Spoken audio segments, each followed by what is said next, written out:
There's one thing I guarantee the top YouTubers don't have on you. They don't know JavaScript, but you do. And here's something to go viral in your mind. We've got their logos. You only need to be a creator yourself by making a div with that class. Let's be objective about our beloved YouTubers and create an object out of them. Start with square brackets. Use curly brackets to code the image, name, started, subscribers, and genre. Put in the image source, YouTube channel name, the year it was started, how many subscribers they have, and what kind of videos they do. Let's type in how they show up. We are going to start with a const variable and use the query selector to pick the creator div.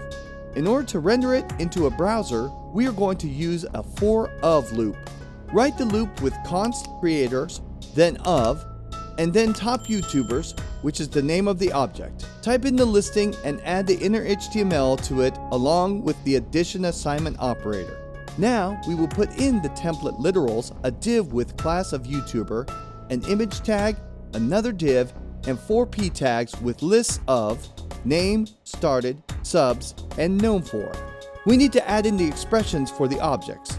In each listing in the expressions, type in creators with a dot and then add their respective properties. Easy peasy. You're done with your JavaScript.